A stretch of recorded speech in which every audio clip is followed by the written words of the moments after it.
horas. Temperatura 16 grados. Esta es Radio Universidad Central, 107.1 FM en el corazón de Santiago. Radio U Central 107.1 FM y radio.ucentral.cl presenta Derecho para Todos, un espacio de debate jurídico con mirada pluralista y sentido social dirigido a la comunidad. Conduce Jorge Ulloa Plaza. Hola, buenas a todas y todos. Reciban un cordial saludo. Bienvenido a nuestro programa Derecho para Todas y Todos.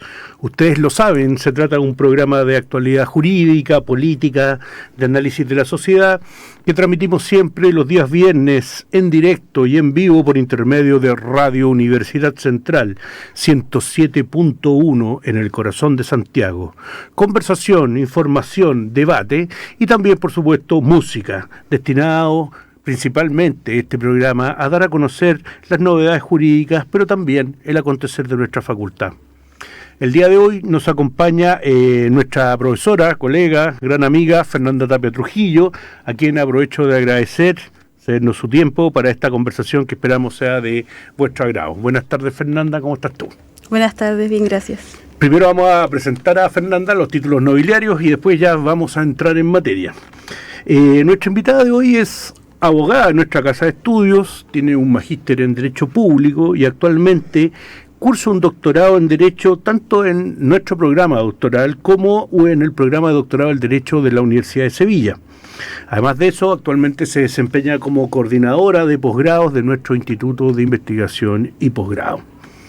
Fernanda, buenas tardes. Tú tienes una larga trayectoria dentro de esta universidad que empieza como estudiante. Siempre que nosotros traemos gente que ha egresado de esta misma universidad, la primera pregunta que le hacemos casi de rigor es ¿cómo era esta universidad y cómo era tu facultad cuando tú entraste acá? ¿Es igual? ¿Era distinta? ¿Notas cambios? ¿Está todo igual? ¿No ha cambiado nada? ¿Estamos más viejos nomás? Bueno, la pregunta me obliga a hacer memoria. En realidad son varios los aspectos que han cambiado en la universidad, desde la infraestructura. Antes no teníamos estos edificios nuevos, pero la facultad estaba ubicada acá. Yo entré el año 2009. O sea, estaba lo que actualmente es la Torre C solamente. Exacto. La Torre C y la Torre D, que también es antigua. La Torre D. La Torre D. Sí, Lo otro eran los estacionamientos, me acuerdo, el estacionamiento de los profes, ¿no? Sí, y estaba en proceso de construcción la parte nueva del edificio. Ese es el mayor cambio comparativamente a lo que hay ahora, porque también en el plano administrativo, por ejemplo, y la planta de profesores han habido cambios, pero al menos la parte administrativa, que es la que se agradece, se mantiene, digamos, muy parecida. Porque si bien recuerdo, habían profesores jornada, pero eran muy pocos los profesores jornada. Han sido unos 6, 7 profesores jornada. Hoy día hay una planta de más de 50 profesores jornada entre Santiago, Coquimbo, Derecho y Trabajo Social. Es otra cosa, ¿no? Era solo Derecho. Era solo Derecho. Y ahora que tenemos a Trabajo Social, ¿qué te ha parecido a ti en tu experiencia diaria la incorporación de la carrera de Trabajo Social dentro de nuestra orgánica, si se quiere? Bueno, yo creo que ese es uno de los, al menos para mí, de los grandes cambios que ha tenido la facultad, y yo lo agradezco, porque en Trabajo Social yo creo que nos aporta una mirada que muchas veces no teníamos en Derecho, que es mucho más abierta y con perspectivas absolutamente distintas, menos dogmáticas. Y yo creo que entonces ahí es Derecho más bien quien se ha podido aprovechar un poco de esa mirada de Trabajo Social, que es donde yo puedo opinar, no sé del otro lado, digamos, pero sí creo que al menos para mí ha sido de provecho. Abrieron la ventana, metieron aire fresco adentro de la dogmática, ¿o no? Y permite además que el trabajo interdisciplinario entre ambas carreras sea mucho más fluido y podamos conectar mucho más fácil con los profesores de trabajo social para poder organizar proyectos, por ejemplo, o pensar en conjunto. Pensar en conjunto, eso es clave en una facultad y en una universidad, poder pensar entre dos o más. no solamente de una manera unidimensional. Oye, Fernanda, cuando tú entraste ya hubo un momento en que ahí está este paso, ¿no? Del paso del profesional ya titulado, abogado, y que de repente de un día para otro dices, ¿sabes qué? Yo quiero dedicarme a la academia. ¿Cómo fue ese paso? ¿Qué te llevó a decir, ok, probablemente tu familia, la gente que te conoce, tenía una expectativa de ti, y que es el abogado tramitador o el abogado asesor, de repente va a decir, no, yo voy a ser académica? ¿Cómo pasó eso por la cabeza? Bueno, yo primero tengo que decir que me siento satisfecha con lo que hago hoy día y con el área del derecho que desarrollo, pero también creo que en general uno no decide libre y espontáneamente a qué dedicarse dentro del derecho, sino que más bien son distintos caminos que a uno lo llevan a encontrar un nicho determinado al que dedicarse. Hay algo azaroso entonces, ¿no? Exacto, yo hasta el momento tengo la fortuna de poder decir que estoy contenta con lo que hago, que no es algo que obviamente siempre uno pueda decir, así que soy afortunada. Primero parto por eso. Pero yo, al momento de egresar, yo tramité el ITIE en causas de familia, laboral y una que otra causa en materia tributaria, así que al menos son ámbitos variados, y no lo pasé bien. Sufrí mucho porque me desgastaba mucho emocionalmente porque me involucraba. Probablemente puede ser porque no llevaba años de práctica quizás, pero no lo pasé bien y me afectó en mi salud, en mi estado anímico también. ¿Estás sufriendo con el litigio? Creo que no es algo con lo que yo me sintiera absolutamente cómoda, porque además trataba esa presión de no sentirse negligente con el cliente, con la persona que uno está representando, es algo que no me dejaba pensar en otra cosa, hasta que terminaba una causa, pero nunca era una sola, siempre eran varias en paralelo. Bueno, me di cuenta que en realidad no tenía la pasta para eso y tuve la fortuna entonces de empezar a revisar mallas curriculares y por ese lado entonces empecé a... Entrar por el lado duro por el lado duro de la docencia, que es por el lado de la gestión docente, de las mallas curriculares. Te toca hacer un trabajo ahí que a mí me obliga a hacer una pregunta, que por una parte te pone a ti frente a un espejo, pero más allá de eso te va a combinar a dar cuenta de cómo tú ves lo siguiente.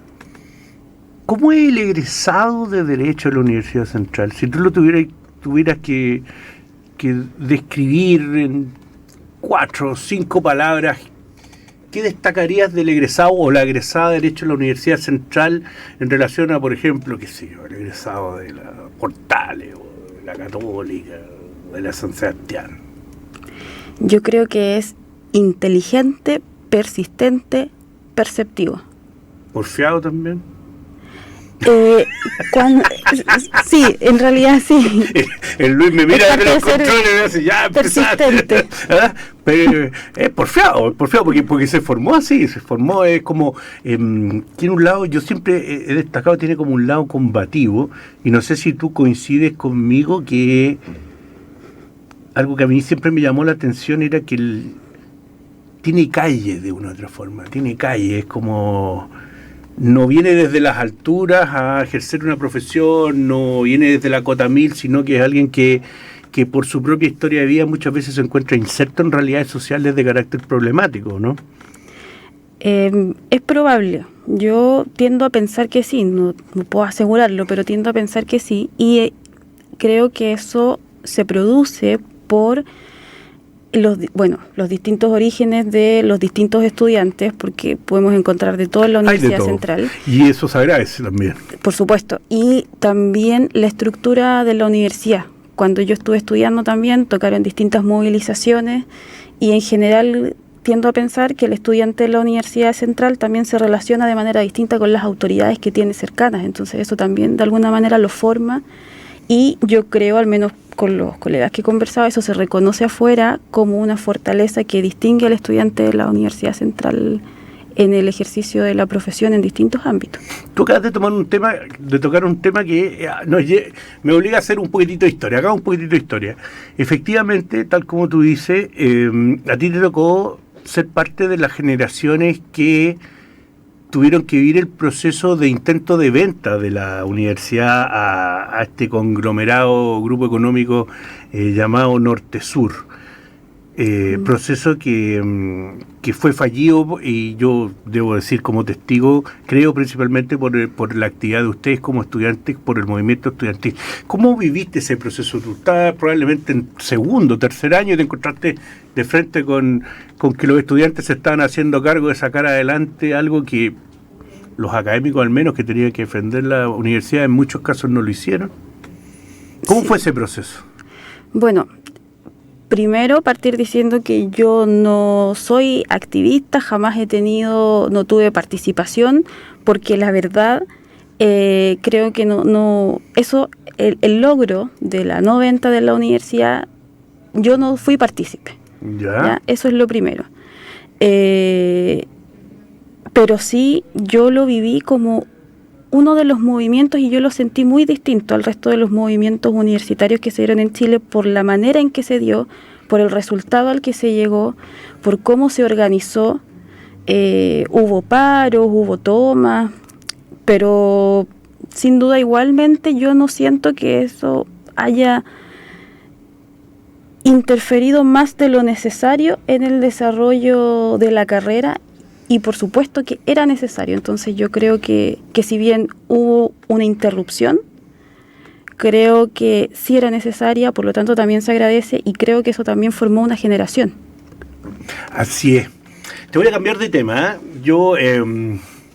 pero no lo vamos a vincular. Mira, cuando tú entraste a la universidad y mientras estudiaste, esta facultad tenía 2 programas de magíster. Un programa de mediación y resolución alternativa de conflictos y un programa que se llamaba Magíster en Criminología. Posterior a eso, aproximadamente año 2016-17, se implementa una batería de programas de posgrado que lleva a un aumento exponencial tanto de estudiantes como de la actividad de posgrado de la facultad y también de la universidad. Tú hoy día estás en un cargo que implica la operatoria respecto de estos programas. ¿Cómo ves tú la actividad de posgrado de la universidad y de la facultad en particular, quizás? ¿Cómo ves tú la actividad de posgrado de la facultad el día de hoy y su oferta? ¿Qué te parece a ti eso? Bueno, la actividad de posgrado creo que ha ido en incremento, según el mismo resumen que acabas de dar, y se ha ido fortaleciendo, porque además hay un plan institucional de fortalecimiento de los posgrados, y creo que he tenido también la suerte de ver distintos procesos de ese mismo fortalecimiento de los posgrados en la universidad. Aprovecho de mandarle un saludo a Gonzalo Álvarez, con el que trabajé en esta parte inicial, luego a Gerardo Copelli, y ahora con la doctora Ana María Galdame, donde ya se está concretando un plan más consolidado, con miras a programas acreditados, programas profesionalizantes que permiten una inserción, una actualización de conocimientos y una inserción laboral de los egresados. Cuéntanos un poquitito de eso. ¿Cómo es este tema de las acreditaciones de los programas de magíster? Hoy en día, ¿en qué proceso está nuestra facultad en esa materia? Bueno, la facultad tiene un plan de acreditación de todos sus programas de posgrado que va calendarizado. Actualmente estamos en proceso de acreditación de uno de nuestros programas, del magíster de mediación, pero estamos trabajando, como recién mencionaba, en una calendarización. Es decir, estamos trabajando en todos los programas para construir y reconstituir cuáles son los elementos y fortalezas y debilidades también de los programas, para trabajar en ellos con mira a esa misma acreditación que finalmente redunda en un beneficio para los estudiantes también. Es un sello de calidad, ¿no? Oye, pero ya, y tenemos acreditado actualmente qué programa y qué programas están ahí, como que estamos a la espera. A ver, cuéntanos un poquitito de eso. Bueno, el programa de magíster acreditado es el magíster de Derecho Público. ¿Con cuántos años? El programa está acreditado con 4 años. 4 años de programa que dirige nuestra amiga, colega, la doctora María Angélica Benavides, a quien aprovechamos de saludar. Le mando un abrazo, que además es mi profesora guía de tesis. Ya, había que saludarla entonces, eso, había que saludarla. Ya vamos a hablar de eso, lo dejamos ahí por mientras. Y tenemos, por lo que tengo yo, en proceso ya de decisión final por parte de la Comisión Nacional de Acreditación nuestro programa, ¿no? ¿Cuál es el otro programa que estaría en esa situación? Bueno, el magíster de intervención social y desarrollo humano, ¿no? Ese sería, ¿no? Sí. Bien, que dirige actualmente nuestro colega y amigo profesor Samuel Erice, ¿ah? El maestro.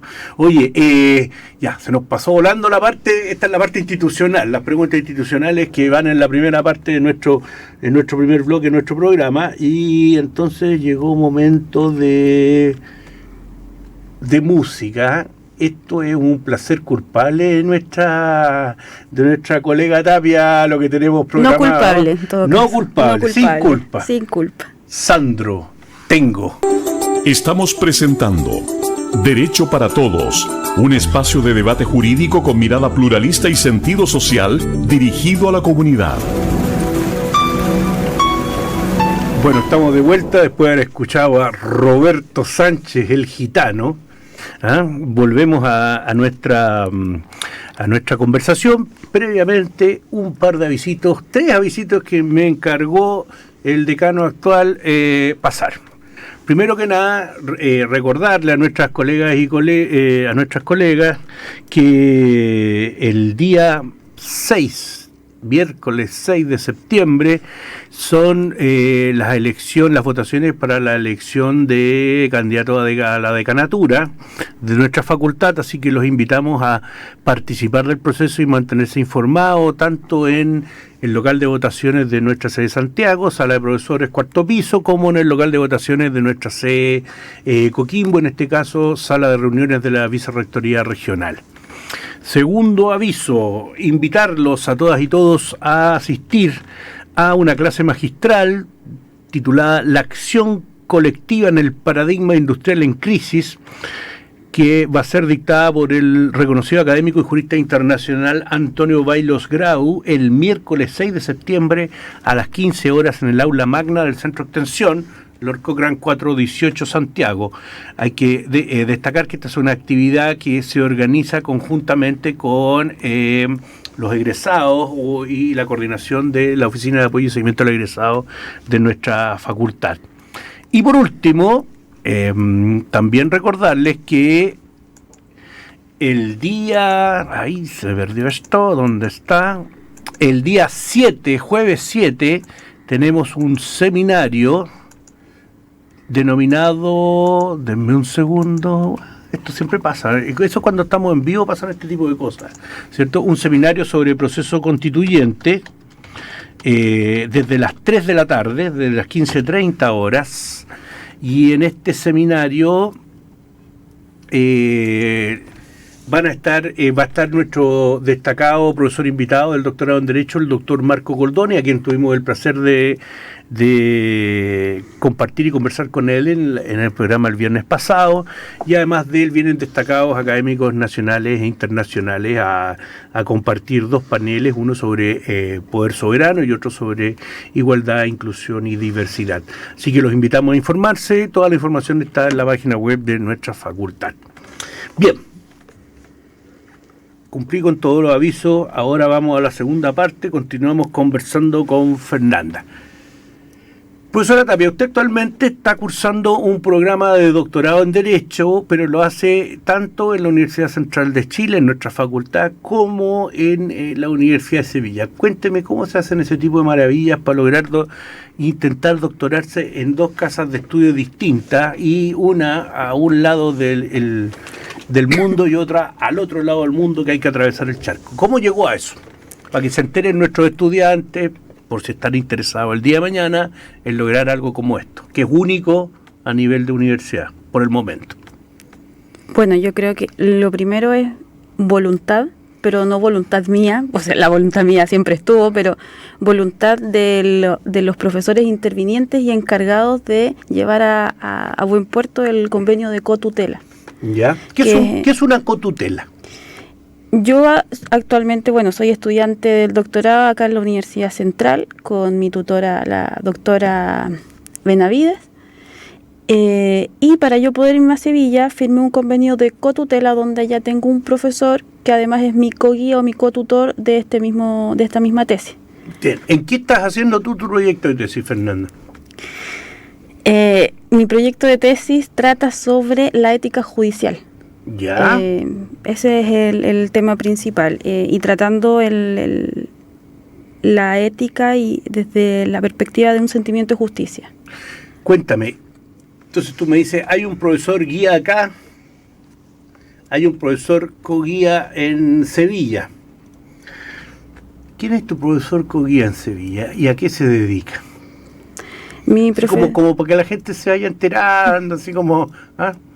Tapia, media tímida. Miren, cuéntenos quién es el profesor guía. Mi profesor guía en la Universidad de Sevilla es el doctor Fernando Llano Alonso, que es el decano de la Facultad de Derecho de la Universidad de Sevilla. O sea, usted la está co-guiando el actual decano de la Facultad de Derecho de la Universidad de Sevilla. Así es. Universidad que, valga por lo demás decir, tiene más de medio milenio de tradición. O sea, 1505. 1505, sí. Imagínese usted, Vaya. Lo pude constatar. Lo pudo constatar. Sí. Oye, ¿cuál es la diferencia? Bueno, esto es re importante, por eso hago esta pregunta que a lo mejor tú me vas a decir, oye, pero ¿cuál es la diferencia entre una estancia predoctoral y el caso de lo que estás haciendo tú, que es una cotutela doctoral? ¿Cuál es la diferencia en el resultado de la misma? Bueno, la estancia es un proceso también investigativo un poco más libre, donde uno dirige de manera más autónoma su proceso investigativo, y la cotutela, yo voy bajo la dirección de un profesor guía quien me va ayudando y valga la redundancia, guiando en este mismo proceso y desarrollo de la tesis. Y esa cotutela es la que entonces lleva por resultado esto, que tú no solo al terminar tu proceso de formación en investigación a nivel de la Universidad Central, de nuestro programa, tú logras obtener entonces los 2 títulos. Sí, salgo con doble titulación. Con doble titulación, o sea, usted saldría el día de mañana, en vez de tener un título colgado en la oficina que diga doctor en Derecho Universidad Central, va a tener otro al lado. ¿De 1500 cuánto dijiste? 1505. De 1505, ¿cierto? Con un logo de 1505, que va a decir doctor en Derecho de la Universidad de Sevilla. Así es. ¿No? Vaya. Estimadas y estimados doctorandos que estén escuchando, que vayan a escuchar esto, ya saben lo que hay que hacer. Ya saben por dónde va, por lo menos ya hay una huella, un sendero que ha estado abierto la doctoranda Tapia, porque también hay que ser valiente para mandarse a cambiar, ¿o no? ¿O usted dijo, no, esto sí? ¿Lo pensó en algún momento? Como diría, como diríamos en buen chileno, ¿le dio julepe o se jugó con todo? No me dijo, yo me voy. Mentiría si no dijera que no me sentí desafiada, al menos. No voy a decir asustado, porque asustada no. Sí, era un desafío porque iba a llegar a un lugar distinto, donde no conocía, y además iba representando a la universidad y iba además con el cotutor, el profesor Llano, entonces sentía un poco la presión, pero la verdad que un sentimiento más cercano quizás a la adrenalina. Entonces unas ganas de llegar allá y de empezar a hacer cosas, pero no, la verdad, y tranquila. Yo en general no me considero una persona que viva sus procesos de manera alterada. No. Oye, y esto no lo va a escuchar nadie, así que vamos pelando. No se lo vamos a mandar al maestro Fernando, pero ¿cómo te trataron en Sevilla? ¿Cómo fue la recepción? Pues a veces pasa, uno escucha de repente experiencias de estancias doctorales o de procesos de cotutela en que te dicen, mira, la verdad es que fui allá y no me habló nadie en 6 meses, al profe poco lo vi. ¿Cómo fue en tu caso? Bueno, en mi caso no fue así. Allá me recibe el profesor Fernando Llano, quien fue además muy amable. Me mostró toda la universidad, paseamos por toda la universidad. Él me dejó trabajar en su ex oficina. Cuando o sea, antes pasaron hasta la oficina del decano. Sí, me pasó su oficina, así que yo tenía la llave y podía trabajar tranquilamente ahí. Ya. Y además que él lo veía constantemente en la universidad, entonces tampoco me sentí sola por ese lado, y su oficina además estaba dentro del Departamento de Filosofía del Derecho, por lo tanto tenía a otros profesores de la Universidad de Sevilla al frente, entonces con ellos podía compartir, conversábamos de mi proyecto, conversábamos de lo que ellos hacían. Fue una buena experiencia. Qué tremendo. No me sentí sola. No se sintió sola. ¿Cuánto tiempo estuvo en Sevilla? 6 meses. 6 meses. ¿Y cómo va el proyecto? A ver, cuéntanos un poquitito el proyecto. ¿En qué consiste tu proyecto de investigación? Porque este es un proyecto que cuando ya se supone que debería estar por trayecto curricular, comillas, ¿listo? 2025. 2025, o sea, que a poco ya sí. Un año. Ya, y cuéntanos, ¿de qué se trata esto? Porque ética judicial es como amplio. ¿Cómo se aterriza esta cuestión? Bueno, exactamente, la ética judicial es amplia, pero yo estoy trabajando sobre la justicia desde la perspectiva de justicia como un sentimiento ético. ¿Ya? Entonces eso acota mucho más porque justicia también es un concepto muy amplio. Y le estoy trabajando básicamente, yo creo, desde 2 perspectivas. La primera, que se refiere a trabajar en qué consiste la ética y en qué podría consistir entonces un sentimiento ético de justicia. Trabajo los conceptos de sentimiento, de ética y de justicia en la labor jurisdiccional. Y por otra parte, la parte final de mi trabajo de tesis trata sobre las nuevas aperturas y desafíos de la ética judicial desde la perspectiva de la inclusión de nuevas tecnologías y específicamente inteligencia artificial. ¿Cuáles son los retos, retos éticos desde esa perspectiva? Generalmente, cuando uno tiene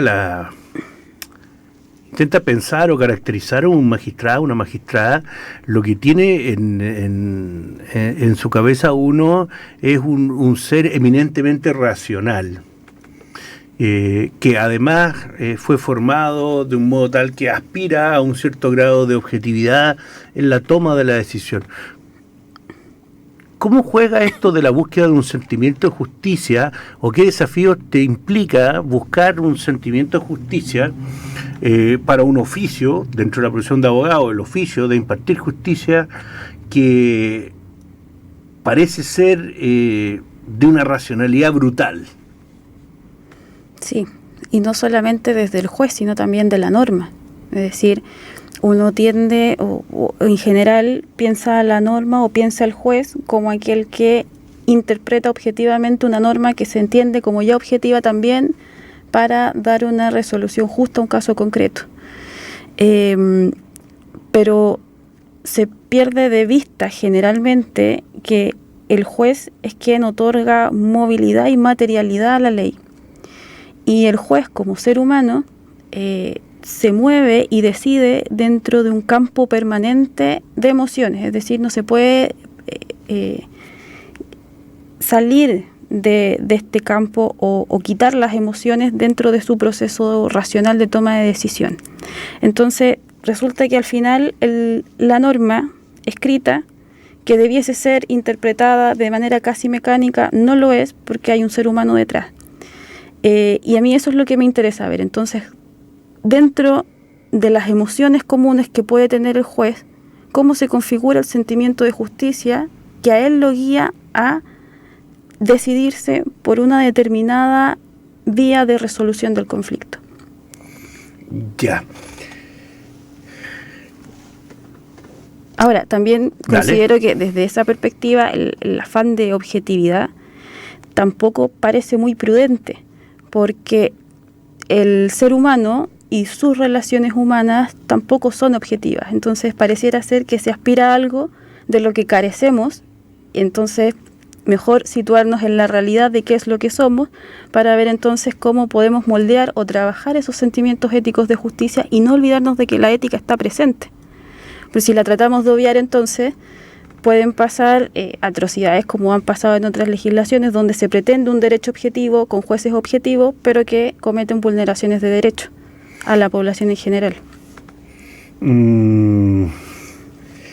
¿Y cómo anda la recepción de esto? Porque yo me imagino que probablemente plantearle a profesores de derecho, a gente formada jurídicamente, la posibilidad de una apertura teórica y también, por supuesto, práctica, a nivel de trabajar con las emociones e investigar, pesquisar esas emociones en la actividad judicial.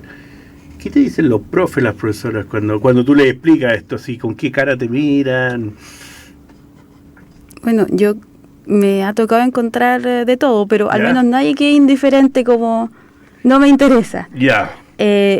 O le encuentran un sentido y me hacen algún comentario desde su disciplina, o definitivamente creen que no existe.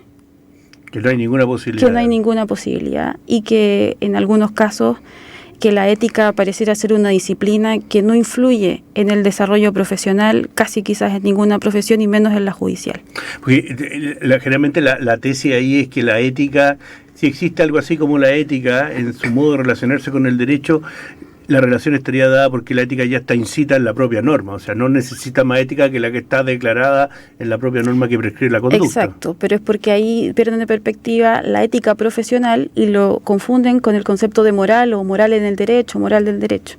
Ya, o sea, serían ramas o cuestiones distintas. Por una parte, pensar la ética como el contenido material de la prescripción de conducta, norma, y por otra parte la ética como la interpelación de carácter intersubjetivo al tribunal o a la persona que ejerce de tribunal para poder fallar. Pero ¿ahí estás trabajando tú, en esta segunda pata? Sí, pero ahora, respecto de inteligencia artificial, parece ser que quienes se encontraban indiferentes respecto de la ética en la función jurisdiccional ya no lo son tanto. Y esto lo vemos, por ejemplo, con la inclusión de nuevas tecnologías para procesar o sistematizar fallos o determinada jurisprudencia. Esto es lo que se denomina, hablando de la ignorancia, esto es lo que se denomina justicia algorítmica. No, pero está vinculado. ¿Ya? Está vinculado. Lo que yo menciono recién son distintos programas que utilizan nuevas tecnologías y la inteligencia artificial para, por ejemplo, predecir resultados. O estas mismas tecnologías que se utilizan, por ejemplo, para redactar escritos o incluso para poder resolver conflictos. Ahí podríamos entrar en lo que es la justicia algorítmica. ¿Nos vamos a quedar sin trabajo? Bueno, esa es una pregunta que no puedo contestar yo. Pero desde tu investigación, de lo que tú pudiste ver, el doctor Llano es probablemente una punta de lanza a nivel mundial en estos temas. Sí, él ahí me ayudó y me orientó mucho, me ayudó a orientar también las ideas que yo tenía, porque a veces eran muchas y estaban un poco dispersas, pero pareciera ser que no. Pareciera ser que no. Esperemos que no. Pues si no, nos tendríamos que dedicar a la música, como India Martínez en 90 minutos. Derecho para Todos, un espacio de debate jurídico con mirada pluralista y sentido social dirigido a la comunidad. Bueno, ya estamos de vuelta en nuestro tercer y último bloque ya. Seguimos conversando con nuestra colega y compañera, la profesora Fernanda Tapia. Fernanda, actualmente tengo entendido que estás desarrollando junto con la doctoranda González, con Bernardita, que ya ahora es colega nuestra, es profesora de la Facultad de Economía y Gobierno, en el área de estudios coreanos, ¿no? En la maestría de estudios coreanos, están realizando o adjudicaron un fondo de investigación de nuestro instituto. Cuéntanos en qué consiste ese fondo, qué es lo que andan tramando. Bueno, ese fondo a mí en particular me gusta mucho y me entretuvo mucho pensarlo y en este momento trabajarlo con Bernardita.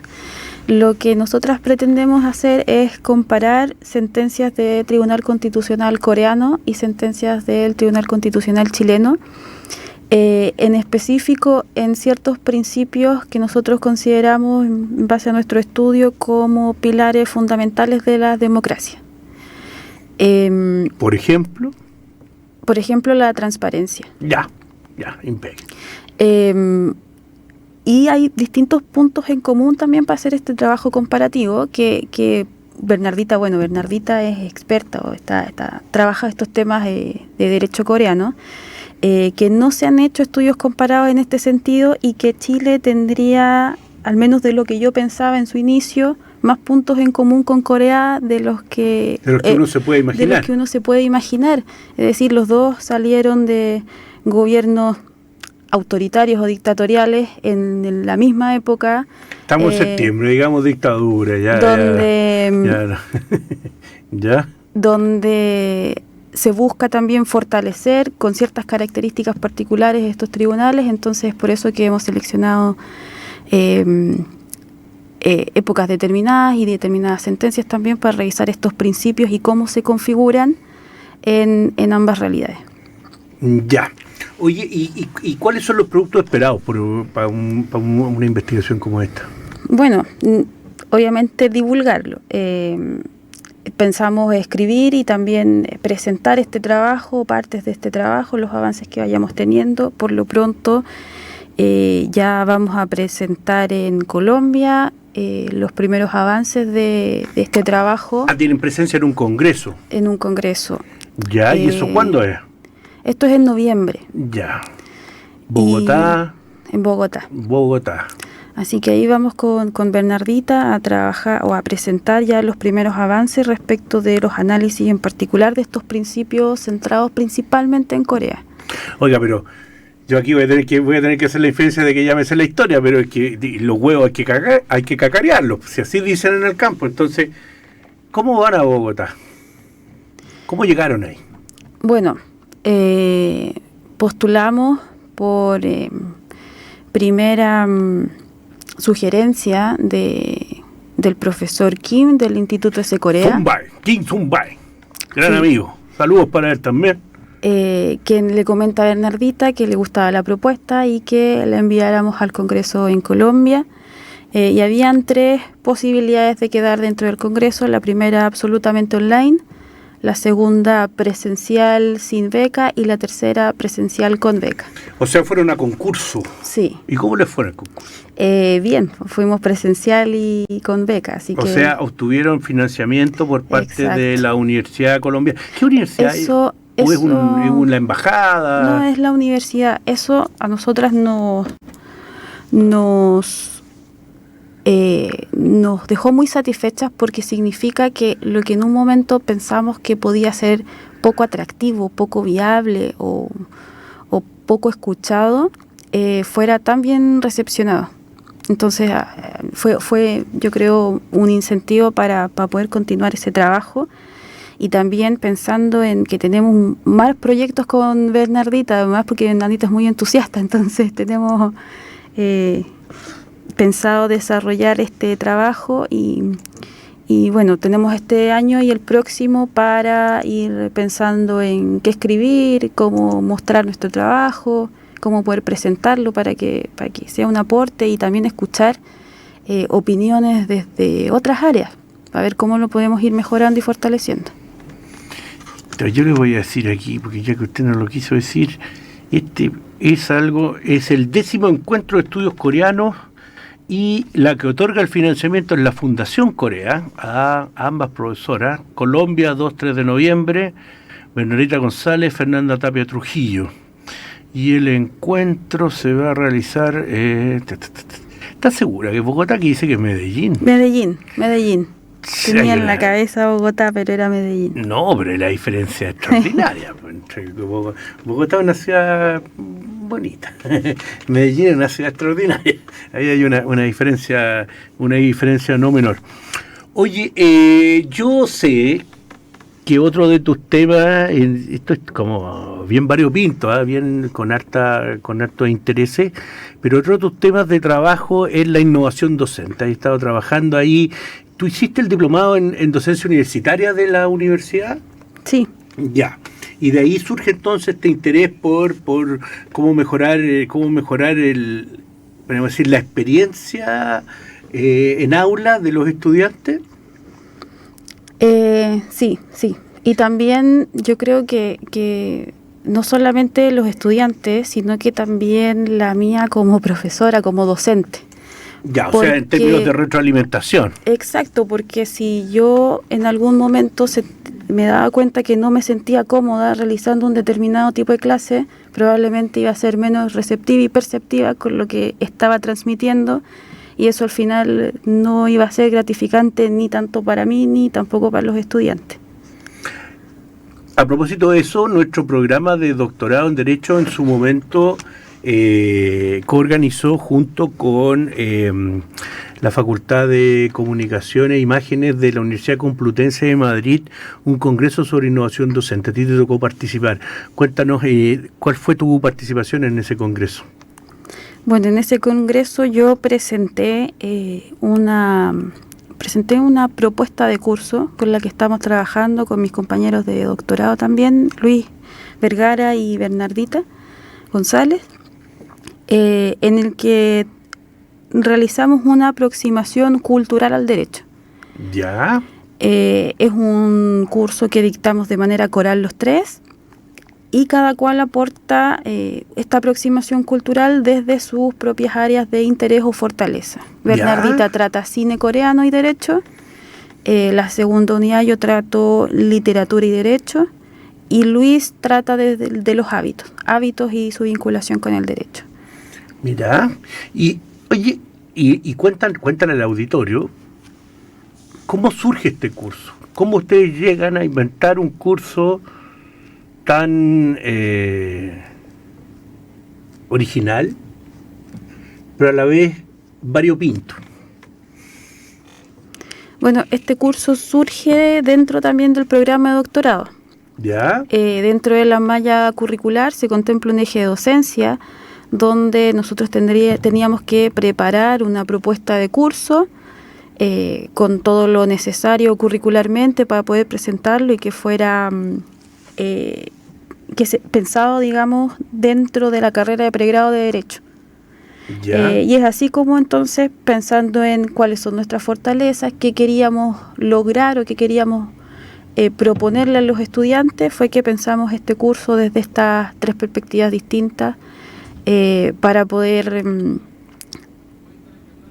ampliar un poco la mirada dogmática que comúnmente tienen los estudiantes ya en sus últimos años de carrera. ¿Y el curso se hizo? El curso ya se realizó y ya terminó, ya fue el semestre pasado. ¿Y cómo creen ustedes que les fue? ¿Cómo estuvo la recepción de los estudiantes? Bueno, nosotros pensamos que la recepción fue buena, si bien había un poco de confusión al principio con el curso, que es de tipo electivo, porque no me da la impresión que, por lo que los estudiantes nos comentaban, que no les daba más curiosidad que certezas el curso. Eso es ideal, o sea, de eso se trata la universidad.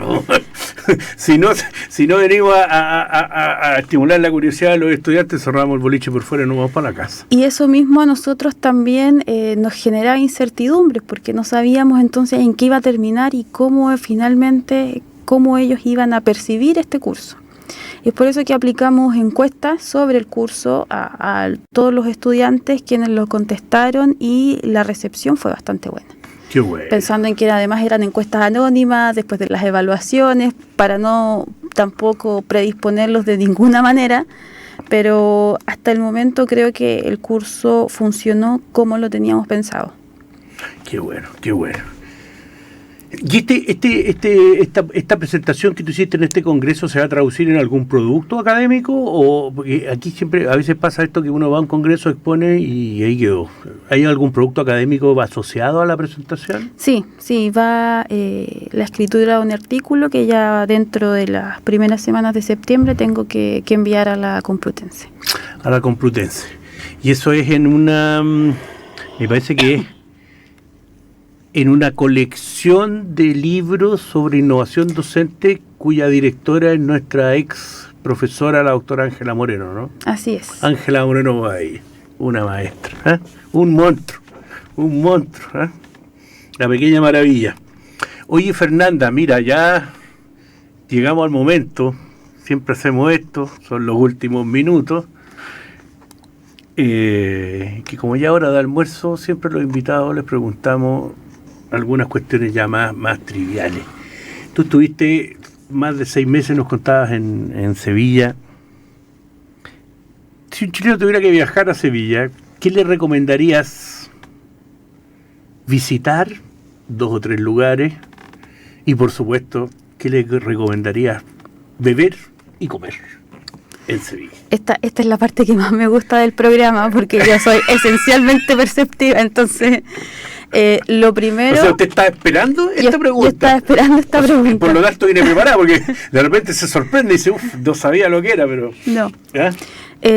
La semana pasada comimos tortellini de Bolonia y mortadela de Bolonia. Ahora vamos a ver con qué nos salen acá desde Andalucía. Lo primero, ir en abril. Ir en abril. Sí, yo creo que es el mejor mes, porque Sevilla huele a azahar, ¿ya? Está la feria de abril y hay también distintas festividades religiosas que están ahí mismo en Sevilla. Eso entonces, es primavera, ¿no? Sí. Entonces, eso es primavera, es como, guardando las proporciones, sería algo así como para venir a Chile en septiembre, una cosa así, sí. Que uno se pilla las fiestas patrias y cuántas cosas. Sí. Exacto. Entonces, bueno, primero ir en abril para beber vermut, cerveza, rebujito, tinto de verano. Tinto de verano. ¿Qué es un rebujito? Ahí me pillaste. El rebujito es una especie de vino, es un vino blanco un poco más fresquito. Ya, muy bien, muy bien. Para visitar, todavía no nos dicen, nos dijiste ¿cuándo visitar? Para visitar. Para visitar, y ahí lo combino con lo de comer. En Sevilla, obviamente, Triana, hay que ir al barrio de Triana. Ya. Y para comer mariscos, que ahí en Sevilla también son buenos, tiene que ser en el barrio de Triana, cruzando el puente. Ya. Ahí hay una plaza que es la Plaza Santa Ana. Ya. Ahí se come bien. Ahí se come bien. Sí. Y bueno, ¿y para comer? Bueno, los chipirones. Chipirones. Sí. ¿Qué es un chipirón? El chipirón es un marisco. Es una especie de marisco, es como un molusco. Es como y se comen a la plancha. ¿No? Calamar chiquitito. Sí, sí. Chipirón. El chipirón. Bueno, probar las croquetas. Las croquetas. Oye, pero hay una, ¿cómo se llama? Una cuestión que es como una sopa fría que toman. Eso es el salmorejo. Salmorejo. Ya. Salmorejo. ¿Y qué tal eso? No, maravilloso. Y el jamón. Bueno, o sea, el jamón, yo creo que jamón, salmorejo, chipirones. Oye, ya, por favor, ya, por Luis, hombre, ¿hasta cuándo? Ya, esto, vamos a tener que ir a Sevilla, por Luis, no nos va a quedar otra. Profesora Tapia, le agradecemos su hora con nosotros. Ha estado muy entretenido, sobre todo la parte final del programa, ni le cuento. Aprovechamos también de despedirnos de todas y todos nuestros auditores y los dejamos invitados para un nuevo programa de Derecho para Todas y Todas este próximo viernes. Recuerden que si quieren ver este u otros programas pueden seguirnos en nuestros podcasts en radio.ucentral.cl. Y ya que nos pasearon, nos hambrearon y nos dejaron con mucha sed en Sevilla, nos vamos con el grupo Los del Río en... Claramente así parece que es. Sevilla tiene color. Buenas tardes desde el corazón de Santiago.